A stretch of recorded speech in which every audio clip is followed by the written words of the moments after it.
इस आयोजित राष्ट्रीय लोक अदालत में इस वर्ष कुल 96,000 मामले दर्ज किए गए हैं। इन मामलों में निपटारा राजीनामे के आधार पर किया जाएगा। इस अदालत का मुख्य उद्देश्य लंबित पड़े मामलों का लगभग 10% निपटारा करवाना है। इस अदालत में फैमिली कोर्ट के सभी मामलों का निपटारा आपसी सुलह के साथ किया जा रहा है। जैसा कि आपको पता है कि इस वर्ष की प्रथम राष्ट्रीय लोक अदालत 8 तारीख को होनी थी, 8 मार्च को होनी थी, लेकिन कुछ अपरिहार्य कारणों से स्थगित करके आज इस वर्ष की प्रथम राष्ट्रीय लोक अदालत का आयोजन किया जा रहा है, जो माननीय राजस्थान राज्य विधिक सेवा प्राधिकरण के निर्देशानुसार किया जा रहा है। जिसमें अभी तक का अगर हम आंकड़ा मोटा देखें तो टोटल करीब 96,000 के लगभग हमने आइडेंटिफाई केस किए हैं, जिनका राजीनामे के आधार पर डिस्पोजल किया जा सकता है। और जहाँ तक अभी तक फर्स्ट फेज़ की स्थिति है, फर्स्ट फेज़ में हम देखें तो कोर्ट का जो डिस्पोजल है करीब 32,000 तक हमने कोर्ट के पेंडिंग केसेस का 32,000 तक हमने डिस्पोजल हो चुका है।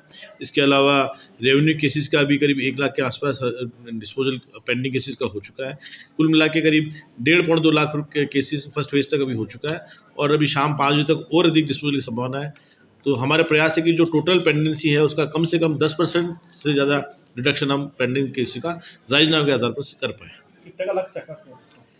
लक्ष्य तो मैं निवेदन कर रहा हूँ ना कि 10% जो पेंडेंसी है उसका कम से कम 10% हम पेंडिंग केसेस को डिस्पोजल कर पाएँ। और जिससे मैं हर बार हम राष्ट्रीय लोक अदालत में ये निवेदन करते हैं कि लोक अदालत एक ऐसा माध्यम है जिससे पक्षकार ना तो कोई हारता है ना जीतता है, दोनों पक्षकारों की जीत तय हो जाती है। एक सौहार्दपूर्ण वातावरण हमेशा बना रहता है, नहीं तो लड़ाई झगड़ा, एक जीतता है जो हारता है, आपस में विमर्शता बढ़ती है और एक अंतहीन प्रक्रिया रहती है, उसका भी अंत हो जाता है। और आपने पक्षकार अपने पैसे का, समय का उपयोग अपने आगे बच्चों पढ़ाई लिखाई में, एजुकेशन में उसके लिए कर सकता है। फैमिली कोर्ट में सर? फैमिली कोर्ट में भी जैसा अभी तक है कि अभी सुबह के फेज़ में भी करीब 3 जोड़ों को आज ही फैमिली जज साहब के यहाँ से माला पहना के दोबारा साथ रहने के लिए विदा किया गया है, जो दोनों ही करीब 8-8 5-6 साल से लड़ रहे थे, बच्चे भी थे। समझाइश की गई, 2-2 3-3 बार काउंसलिंग की गई, प्री काउंसलिंग की गई और उसका परिणाम रहा कि आज 3 जोड़े अभी तक जा चुके हैं और वापस इस बात पे सहमत है कि वो भविष्य में वो लड़ के देख चुके हैं, कोई साड़ नहीं है, साथ रहेंगे और अपना सुखी जीवन बिताएंगे। सर कौन से विभाग से आए हैं? हमारे यहाँ सभी फाइनेंशियल इंस्टीट्यूट्स है, राष्ट्रीयकृत बैंक है, फाइनेंस कंपनियां हैं, नगर निगम है, एडीए है, टाटा पावर है, बीएसएनएल है।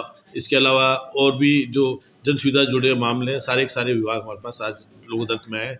पीएचडी भी है जिनके बिलों के मसले हैं, बीएसएनएल है जिनके बिलों के मसले हैं, जो छोटे छोटे अमाउंट को लेकर लोग उनको नोटिस दिए जा रहे हैं, फ़ोन कनेक्शन काट दिया या पानी कनेक्शन काट दिया या बिजली कनेक्शन काट दिया, वो भी सब यहाँ जुड़े हैं। जुड़े अधिकतर लोगों को प्रयास ये है कि उनका कम से कम राशि में सेटलमेंट करके उनका पुनः वापस रेगुलाइज किया जाए।